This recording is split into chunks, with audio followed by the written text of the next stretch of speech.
สบา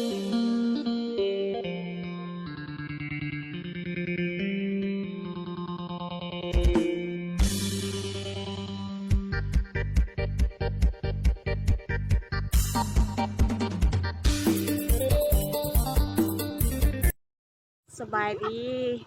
พบกับเฮา3 คนไอ้น้องเนาะมื้อนี้เฮาสิมากินตำสบายดีสบายดีซ้อมดูไม่ถูกก็พอเนี่ย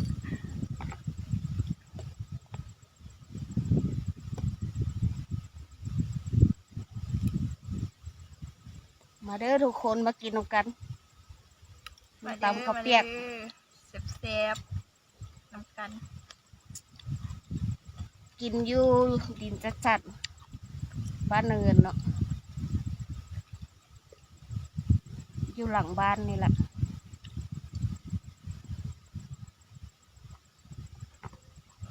3ไอ้น้องพาแซ่บตำเอง ฉีมือล้วนแซ่บอยู่ว่าสูตร ๆระดับที่มือเนาะแซ่บอยู่วะเป็นจังได๋รส แซ่บ ชาติ แซ่บ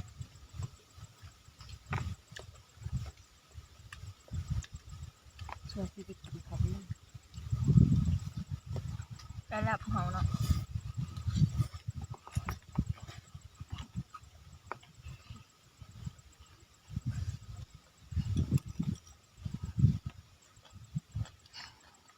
จังใดก็ฝากกดไลค์กดแชร์กดติดตามให้กับพวกเรา3 คนเด้อ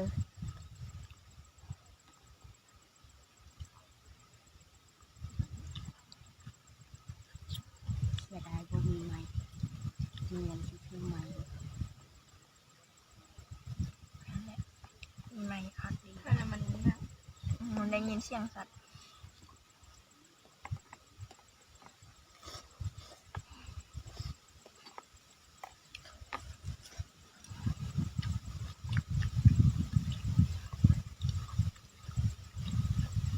ทำข้าวเปียกใส่กับกะหล่ำแล้วก็ผักบงลูกซีนกับฮอนดอกเนาะ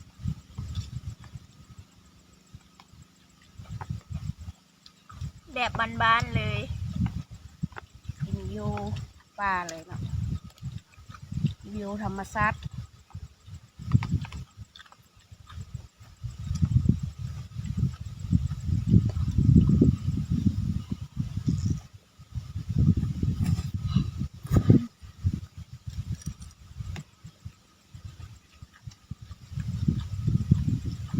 อากาศ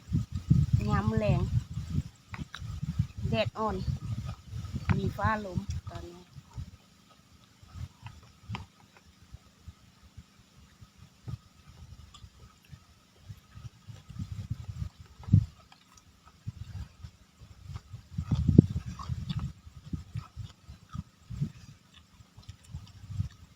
เอาให้เบิดที่สุดหมดแล้ว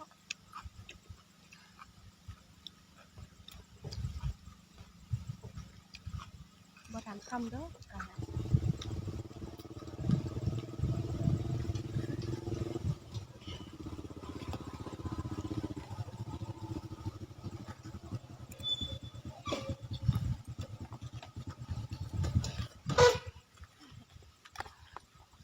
เห็นไหม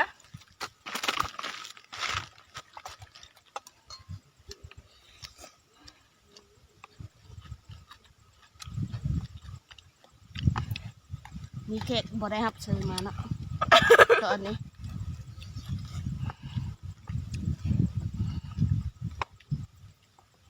เป็นจังเดินรสชาติ แซ่บ กูว่าเผ็ดกูเริ่มเสพศพแล้วตอนนี้ น้ำบอกมา บอก นั่นแหละยอมไปเลย ลืม มากินตำแบบลืมน้ำอะ ลืมคึก ในตอนเบิดเหลือแต่เส้น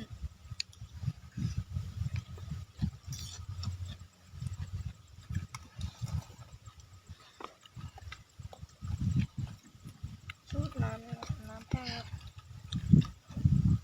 ลูกซีนกับฮอนดอกกับจักอยู่เฉย มัน คือ น้อ ว่าย เห็นบักหลายๆตอนตำฮะ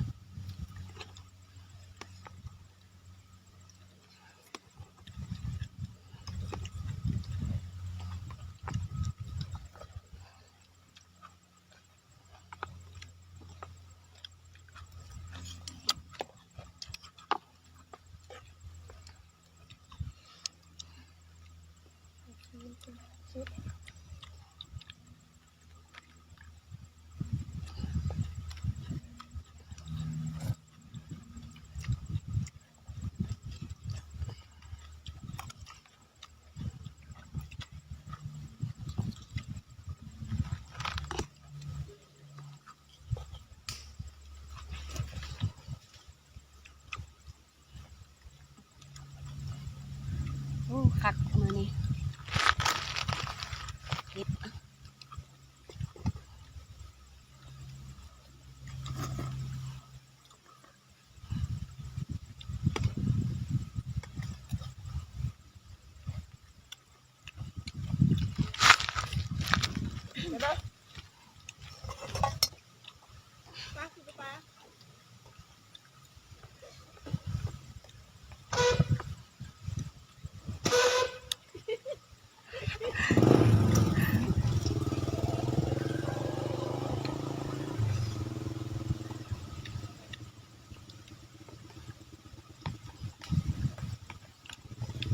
โอ้นึกว่าสิบ่เบิ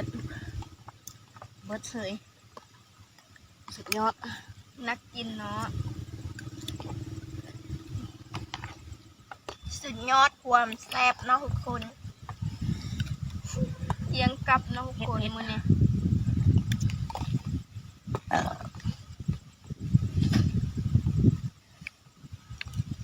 ป้าสุดยอดเลยเสพสดแบบนี้เผ็ดเยอะสุดมากเลยสำหรับคลิปนี้ก็ขอฝากติดตามพวกเราเลยเนาะฝากกดไลค์กับกดแชร์เพื่อเป็นกำลังใจให้คลิปต่อไปสำหรับคลิปนี้จบไว้แต่เพียงเท่านี้เนาะ